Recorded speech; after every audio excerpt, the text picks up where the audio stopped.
If you have had all your labs tested and your doctors are telling you everything's fine, but you are still bleeding through your clothes, you're changing your tampons every 30 minutes to an hour, you're afraid to go anywhere because you're going to bleed through your clothing, it tells me that your doctors are missing one very important thing, and it has nothing to do with your blood work.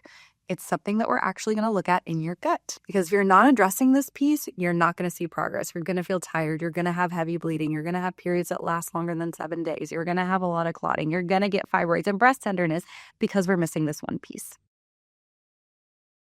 I'm Dr. Bala. I'm a naturopathic doctor, and I specialize in women's hormonal health. Today, I'm going to walk you through a concept that has changed the game for hundreds of my clients. It's called Estrobolome. So this isn't necessarily a concept, but it is something that's often missed. Estrobolome is a group of bacteria that lives in our gut. When we have dysbiosis, if our gut is inflamed, if we have our microbiome is completely off, it throws off this level of estrobolome in our gut. And there is research to show that dysbiosis can affect estrobolome. The main thing about estrobolome is there's an enzyme called beta-glucuronidase, and this is affecting how estrogen is getting out of our body. So if your levels of estrobolome and beta-glucuronidase are off because of your gut, it's going to impact how your estrogen is getting into your gut. So let's go back to this bathtub analogy. I've used this in several videos. If you haven't heard it, let's revisit it. So you have a bathtub. Your body and your hormone metabolism, specifically estrogen, are working like a bathtub. The water coming in is everything in your environment that your liver has to process, everything you're eating, drinking, any medications, any supplements, anything you put on your skin. That's why skincare and beauty products are important. Anything that you're breathing, so things in your air, all of this is really, really important because it's dictating the water pressure into the bathtub. So if there's a lot that your liver is having to process, that water pressure into the tub is going to be really high. And what's going to happen when that pressure is really high and the drain can't keep up? Your tub is going to overflow, and that could look like heavy bleeding or painful periods. That could look like PMS symptoms. That could look like skin issues or weight gain or trouble sleeping. It could look like so many things. So that's the water flow. Then we have the drain of the bathtub, and this is what your liver is able to metabolize. This is what your liver is able to do. If there is hair clogging the drain, what's going to happen? We're getting that overflow. And let's go to the third place, which is the pipeline out of the house, which is your gut. So your liver can be fine, your environment is as clean as you can get it, but if that pipeline out of the house is not working well, if that is clogged with a bunch of hair and debris, what is happening? You're still going to overflow, even if these other pieces are going really well. That's why just doing a juice cleanse or doing a liver detox or doing the sauna and cold plunges, it's going to help. Yes, to a degree. But if your bathtub is overflowing and that pipeline out of the house isn't draining anything, it's still going to be overflowing, okay? So we have to work on all of the pieces together. And that's the thing that a lot of doctors are missing. They're not checking that pipeline out of the house. So my favorite way of doing this is with stool testing. I'll save that for another video because we can get into it. It's a long thing. So what's happening with estrobolome? If we have issues with gut dysbiosis, what happens is that pipeline out of the house is affected because dysbiosis, and this can be anything like gas, bloating, it could be indigestion, it could be nausea, it could be an upset stomach, it could be loose stools, it could be frequent, like you're waking up, you're pooping, an hour later you're pooping again, 2 hours later you're pooping again, and it's like loose, it's watery, you have urgency. All of those are symptoms that we need to look at what's going on in your gut. Or it can be that you're not pooping every single day. It could be that you're not getting a full evacuation when you do. It could be that you're straining and the poops are not very well formed. All of that's telling me there's dysbiosis. And if you have all of that along with really heavy bleeding, we need to look at what's happening in your gut. So what does this clogged pipeline look like? Heavy bleeding, irritability, PMS, rage, not feeling like yourself, feeling really moody, breast tenderness. It could look like lots of clots, really big clots. It can look like cramping. It can even be spotting. There's a lot of different symptoms that it might be. Heavy bleeding is just a really main symptom of all of this. And you've probably been told or you've figured out from social media, my estrogen is high.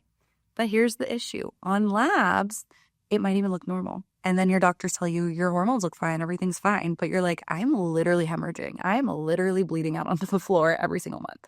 But my labs are fine. That's because we're not looking at your gut and your estrogen and your estrobolome. That estrobolome, which is a group of bacteria, are literally responsible for how that estrogen is getting out. So if we're not looking at that, of course, everything's going to seem fine on the surface, but you're like, I am doubled over in pain. I cannot go anywhere and live my life because I'm bleeding out every month. So what are we going to do about this? If you take one thing from this video, let it be this. You can balance your hormones all day long, but if you're not pooping every day and your gut is a mess, you're going to continue being a mess. That's step one. Let's start with pooping every single day.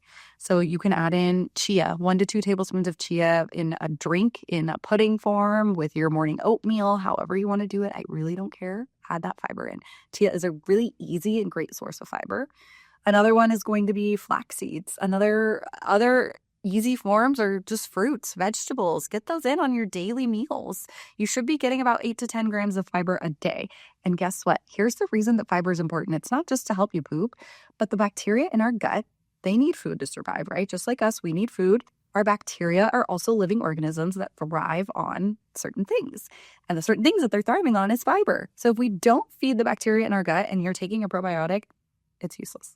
And I want to talk to you about a client that I saw who had really heavy bleeding. Let's just call her Amy for now. So she came to me with horrible bleeding. She was crying at her discovery call with me because she's like, I just don't know how long I can do this. I can't work. She owns her own business. She's like, I can't work. I have to take days off of every single month because I know my period's going to be so miserable.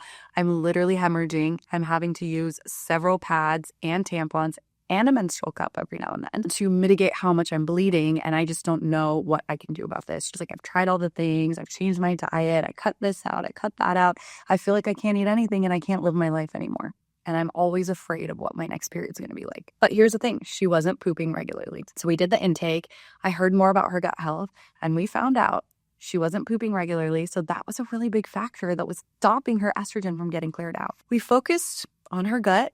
We focused a little bit on stress and sleep. Within 3 cycles, I had another call with her and she told me, she was like, Dr. Bala, that she was crying again, but happy tears. She was like, I didn't call out of work this month and I don't know what to do with myself. She's like, I am just so used to not going into work, to having this time off and to just feel miserable that I honestly kind of feel weird that these things aren't happening in my body. And that was 3 cycles later. She was having regular flow. She wasn't hemorrhaging anymore. She wasn't bleeding through her clothes. She didn't have to take days off work. She's like, I'm actually increasing my money every month because I'm not taking days off every single month. Like my income has increased because of this. And she's like, that's just an extra bonus that has happened because I'm not debilitated by my periods, which happened in 3 cycles of getting her gut working again to clear that estrogen. That pipeline that was clogged is now unclogged. Things are flowing. The bathtub is starting to drain. So if you're feeling stuck, even after you've made all the healthy changes, even after you've tried so hard and done different protocols and cleanses and detoxes, do not overlook your gut. Do not overlook that pipeline out of the house because this is a really big one when it comes to your estrogen metabolism, your bleeding, and your PMS. If you found this helpful, please make sure to like and subscribe. It helps me create more content for you, and all you really need to do is click a button. So I will see you next time.